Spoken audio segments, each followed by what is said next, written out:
Hi, my name's Jim Zeta. Welcome to The Productive Attorney. This is the podcast which teaches you how to be more efficient as a lawyer so you can enjoy the things outside of law by having more time. Today we're going to talk about something that's near and dear to my heart, and that is exercise. What is it, exercise and being a lawyer?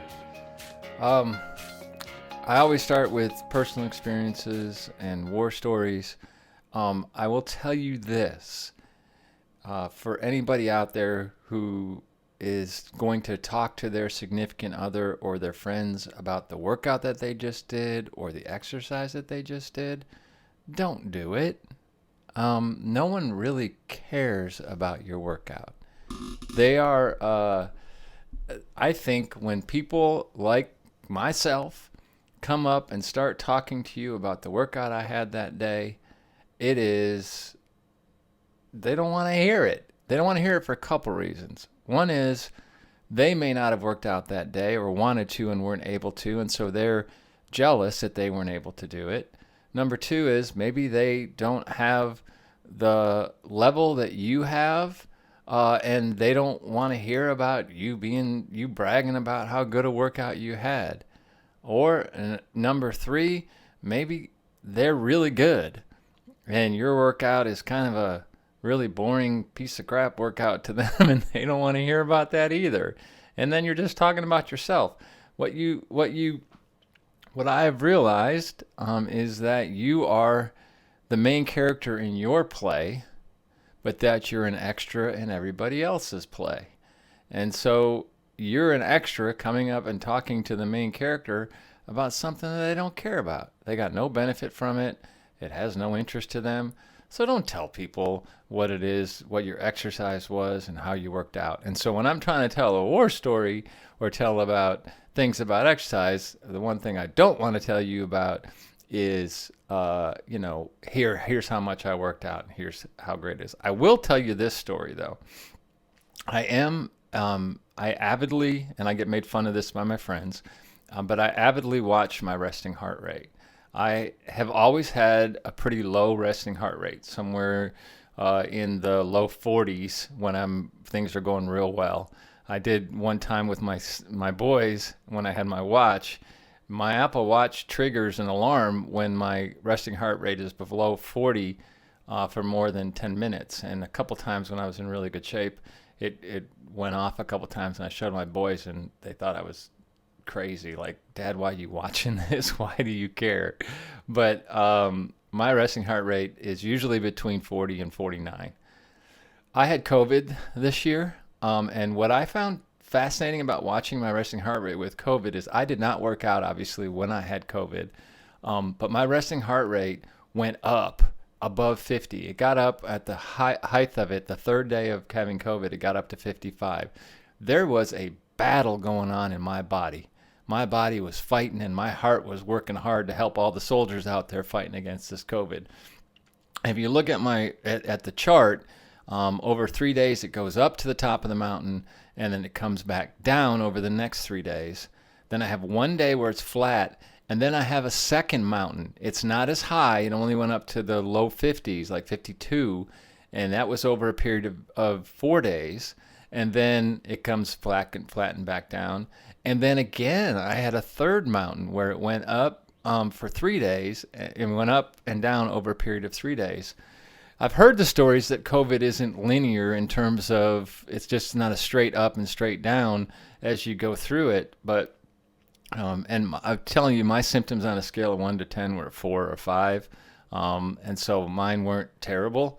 I like to think it's because I've had all the vaccinations and because I'm healthy and take care of myself and eat right. But I just think I got lucky. But all of that is just saying that, to me, that was fascinating to show that COVID's not linear. And if anybody out there's had it and had this weird thing where like you felt you were better and then you weren't, there's that. And then I got tired, man. And I guess your body's fighting so hard. You don't even realize that's why you get so tired. The second thing was then about 2 weeks later, I went to a soccer tournament in Las Vegas. We made the finals, which was great. One of the top teams in our age group in the country. and my heart rate went through the roof. My resting went all the way up to 58 on one particular day. I think it was a result of not having enough time after COVID to allow my body to recover. And so that leads to the last story was then I come back from that soccer tournament, and the next weekend I tried to do a double in yoga, and that is where there's a 60-minute class, and this is hot yoga, sculpt with weights, and it's pretty intense. I burn between 500 and 700 calories a class, and there's a 60-minute class, and then once a week they do a 75-minute class, and that's also on Saturday. Well, if you do the two really good teachers, one I do 60 minutes, and there's a 30-minute break, and then there's a 75-minute class. That's a double I like to do. It's really hard. It's really challenging.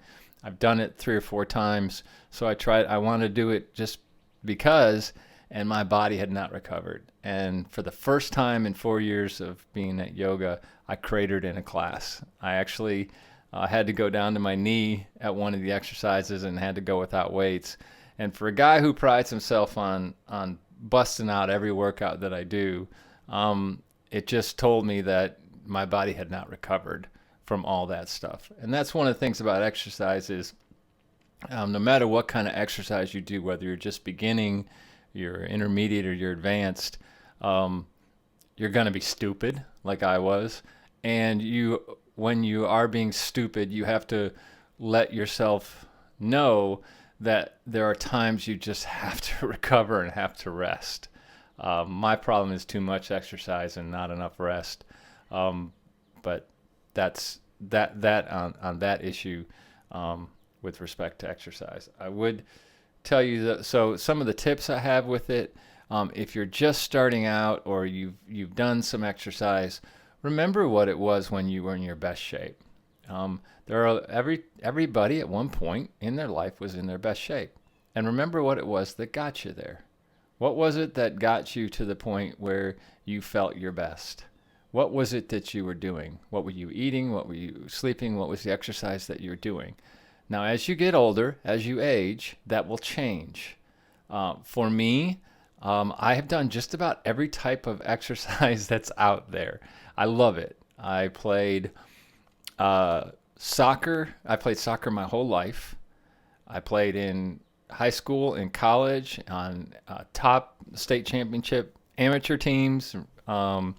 Played locally here on a team that has won the league more times than I care to say. Played on teams that traveled all throughout the country on tournaments like we just did a month ago.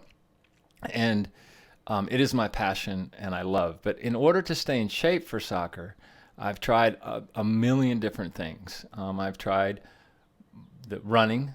It's obviously the one of the number one things you do. I've tried biking, road biking. I've tried mountain biking. I've done triathlons. I've done CrossFit. I've done yoga. And I've tried all the other little fads that are out there when they come across, whether you use Nautilus weight. I've done weightlifting. I've done all that stuff as exercise, and I use it as a way to stay in shape for soccer and to keep myself healthy. Always in the back of my mind, too, when you're exercising, when I exercise, is that, and it was in the back of my mind when I was in my 20s and in my 30s, was I want to stay in shape so that when I get older, I'm healthier when I get older. Now that I'm in my 50s, I'm really glad that for that guy down in the 20s and 30s that did all that stuff to make sure that I was in shape. The other thing is, kind of a tip with respect to exercise is know when it's not working. CrossFit was really something that I did for a long time. The community that I was involved in was a group of guys that worked out at a club here in Fort Worth. Still work out, and I go down occasionally. I did it for years, and it made me in some of the best shape that I was in my life. And I was strong, lift more than I ever thought I could lift, but I started to suffer injuries. And CrossFit, if done properly, you shouldn't have injuries. But for me, as competitive as I am, and those guys in that room, some of them are ex-military, are stronger than I am. I mean, they're just physically stronger than me. And so when the weight's out there to do a heavy curl and the weight's there, I'm going to give it a try. I'm just going to. And my form is going to suffer because I'm trying to lift weight that's too much for me. And eventually, what that does is that leads to injury. In my case, it was a frozen shoulder, and then I started having calf issues. And so it got to the point where it was affecting my everyday life, and I decided that I was going to go ahead and try something different. And a friend of mine turned me on to this yoga, this hot yoga, and I thought it would be too little for me to do, but I went in and did it and realized, man, this is a challenge, and I can challenge myself. And the stretching has been phenomenal for me in the more stretchy yoga, and the actual workout itself has been really helpful for me. That works for me, right? There are a lot of people out there who, and that's the kind of the other tip, is do what you like. When you were in your best shape, what is it that you were when you were in your best shape? What were you doing? And a lot of people, some lawyers like solo working out. I'm a big believer in community. Soccer, CrossFit, yoga. The one thing they have in common is it's a group of people. And I get motivated around a group of people. I get competitive, but in a healthy way, in a fun way. And I enjoy that. That is where I get my passion. That fills my tank. I'm an introvert by at heart, but for whatever reason, that working out with a community is what really gives me energy and gives me spark. But that may not be you. There are a lot of lawyers I know who enjoy running. There's a guy in town that does marathons. He's tremendous at it. There's some great bikers, guys out there who go on road bike and are just phenomenal. For women, I've seen women who enjoy working out at home by themselves.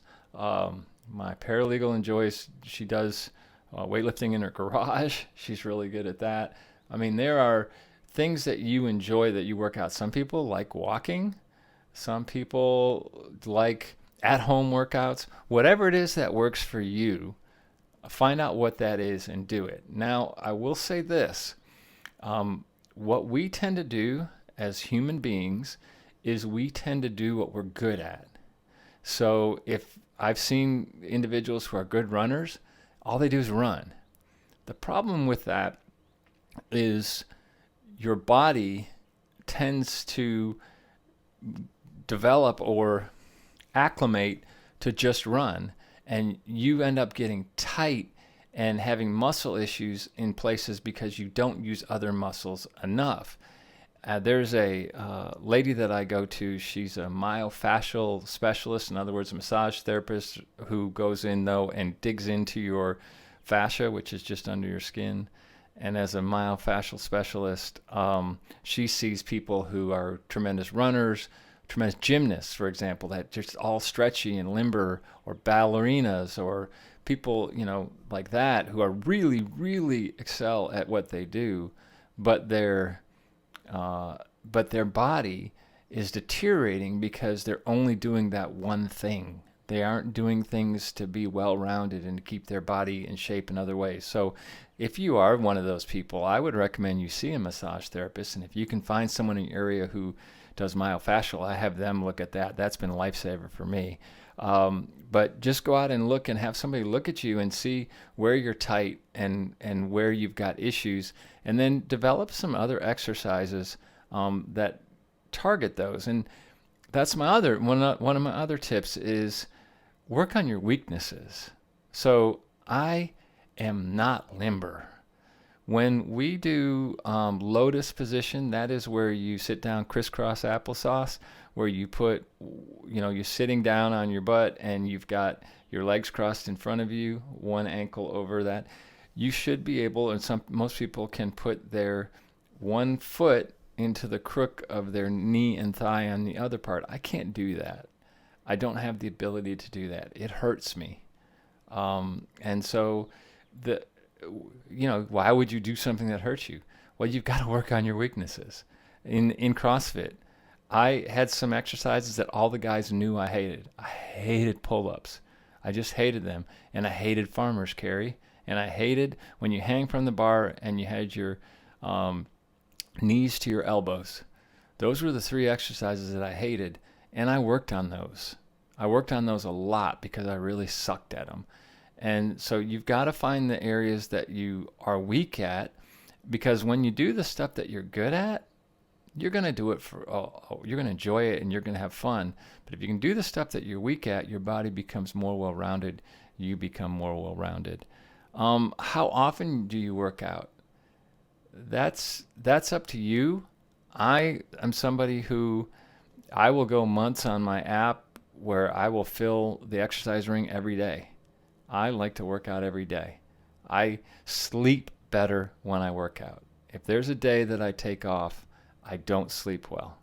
So for me, my body needs it. And it can just be a 60-minute hot yoga stretch where I burn 150, 200 calories. That's enough. That's enough. I stretched that day. I worked out. That's kind of a rest day for me, and it feels really good. Or just a 2-mile run that takes 30 minutes. That's good enough for me. That's a slow day. And that way, when I hit a big day like I did yesterday with a 2 hour and 15 minutes worth of working out, or I have a soccer game where I burn 1,000 to 1,200 calories, they offset each other. So work out as much as you want. If you're just starting out, I'd recommend you start slow. If you want to start running, run around the block. I mean, this sounds silly, but run around the block one time. Hey, I want to start running, but I've never done it before. All right, just go one day, run around. You'll feel a little bit silly that this is the first time you're doing it, but remember, you're just an extra in everybody else's play. No one cares. You think that people are looking at what you're doing and mocking you or, making fun. They really don't care. They're just comparing themselves to you, and they'll say, "Oh, there's that person, and I know I'm better," or "There's that person, I need to be doing that." That's all they're thinking, but they're not, and they're judging. I mean, people do judge for a split second, but if you're out there and you're doing it for the right reasons and you're doing it because you want to be more healthy, doesn't matter what other people think. They'll forget about it in a second, and you're out there doing better. Start out with run around the block, then run around the block twice, then run around the block 3 times, and then find a different course and run. And eventually you'll get yourself up to a distance, whether it's a half a mile or a mile or 2 miles, that you find is optimal for you. There was when I was younger, there's a 2-mile loop around TCU, which is where I live, that is a hard loop to run. There's 2 major hills on it, so it's very challenging. And when I was younger, running around that twice was the optimal amount, 4 miles. As I got into my 30s and was getting in really good shape, I could do it 3 times. I remember one particular run where I was in probably the best shape I was in, and I had on I bought a new pair of shorts and shirt that I thought looked really cool, and I think they still think they looked really cool. And so I'm running around, and I was all peacock in that first loop. And I thought, man, I'm God's gift to the world. And I go, and then the second loop that I'm running around, I'm starting to get pretty tired because I went too fast on that first loop. And then on the third loop, I looked like the Wicked Witch of the West as she was melting. It was 95 degrees, and I was just falling apart. And so, I thought I was all that, and I wasn't all that. But I still felt, that was what I would do when I was in my 30s, and now it's either 2 or 1. 2 loops or 1 loop is optimal for me. I just know that that's what's good for me. There's some guys and ladies who a 10-mile run is optimal for them, and there's some people that a mile run is optimal, and there's some people that like to walk, and a 2-mile walk is the perfect walk for them. Just find out what works for you. I do recommend that you include, especially as you get older, you include weights in whatever you can. Make sure your form is correct, and that's where I blew it at CrossFit. Always make sure that when you're doing any sort of weight, that you don't overdo the weights just to be strong and act like you're strong. Find a weight that works for you. get your form exactly right, and then go to the highest weight you can where you keep your form exactly perfect. And that is the optimal way to lift weights. If you've never lifted weights before, go in and find a professional to teach you the first time you go through, both with free weights and with machines. Have them teach you how to do them correctly and do the form correctly. Start out at light weights, get your forms the way you want it, and then once you get your form right, then you can get stronger. As you get stronger, if you do lift weights or you do some weight component with it, you will see changes in your body, and it is fascinating to see changes in your body. Try as best you can with respect to exercise to not neglect your core. The very best core exercise is the basic crunch. Not a full sit-up, but a crunch. And when you do a crunch, you lift your chest up. You lift your chest and your shoulder blades off the ground. Your eyes need to be facing directly above you at the ceiling, directly above you, sometimes even a foot or two behind the ceiling directly above you, and you're lifting up, not forward. That basic crunch, knees bent, hands, 8 fingers lightly behind your head, lifting straight up, is the perfect core exercise. You can do it virtually anytime, not in the courtroom, but virtually anytime, anywhere that you have your leisure clothes on and you're alone in a place. You can do 10 crunches, 20 crunches. Very best exercise. Always keep the small of your back glued to the floor when you do a crunch. No space between your lower back and the floor. That's it. Now, if you want to do the very basic exercise for the chest, you go ahead and you do a push-up. And you can have your hands wide or have your hands narrow. The narrower your hands are, the more you do your triceps and biceps. The wider it is, the more you do pectorals. That's it. Go old school. Start out and do 10 crunches and 10 push-ups. For those who aren't very strong on push-ups, do push-ups from your knees. When you do push-up from your knees, I recommend you just get one push-up from your toes if you can try, and just go to failure, and hopefully one day you'll be able to get that one push-up.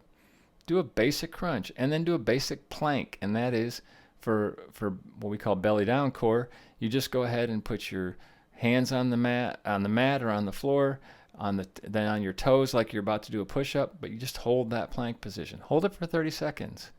And then if you want an extra challenge, go down to your elbows, your forearms, for a low plank. So you're still doing a plank, but you're going down and you're holding there. I will tell you that we would do 45-second 1-minute planks as part of a workout, and that worked for us. Finally, I'll give you my kind of go-to myself Jim's workout, that exercise that I will do when there's nothing else that I can get to, whether it be no exercise classes or it's just late in the day or something I want to do. There's a 2-mile loop that I do, and I will, but this was around TCU, and I'll go the first half mile up a hill. And I'll go up the hill, it'll get me nice and warmed up, and I'll get to the top of the hill and I'll stop and I'll do exercises that are push-ups and crunches and lunges and burpees. And I will do 50 of each. Now, I will do 50 of each during the entire workout, not at each station. So I'll do that first half mile, I'll stop, and I'll do my 50 push-ups. And I can't do 50 push-ups in a row, so it'll be sets. And by the time I get to the 50th, I'm pretty worn out. I'll go ahead and run another half mile, and I will stop at that other half mile, and I will do 50 crunches. And most likely at that point, I will do 50 squats at the same time. I'll either do the 50 squats or I'll do 50-second planks. One or the other. And if I do 50-second planks, I do 2 of them. So I'll do the second stop, and then I'll get to the third stop, which is at the top of the biggest hill, and I'll do 50 burpees. And I will tell you, 50 burpees is hard. So here I am. I've gotten through the first part of the workout, and I'll go up and I'll run up that hill, and I'll get to the top of the hill, and I'll do 50 burpees, and I will be gassed, and I still have a half mile to go to get home. that's my go-to workout. That's my Saturday workout. That's just my staple workout. You obviously can take that and modify it any way you want. But to me, that's a full body workout. You get core, you get chest, you get legs, you get aerobic, and you get a real challenge with the burpees. Exercise to me has allowed me to do sports, which is soccer. I've played basketball, I've played lacrosse, I've done, like I said, every kind of workout that there is out there. It has allowed me to make friends, create relationships, create experiences, have memories that I otherwise would not have had. So it is one of my core values. I call it fitness. It's really kind of exercise, but it's huge for me. May not be as rewarding for you. As Lou Holtz, the former Notre Dame coach, used to say, whenever I get the urge to exercise, I just lay down till it goes away. And that may just be you. So if that's something that's you, just try and get a little bit, try and get the body loose and the body warm. That's all I got. Thanks. Have a great day, week, and year.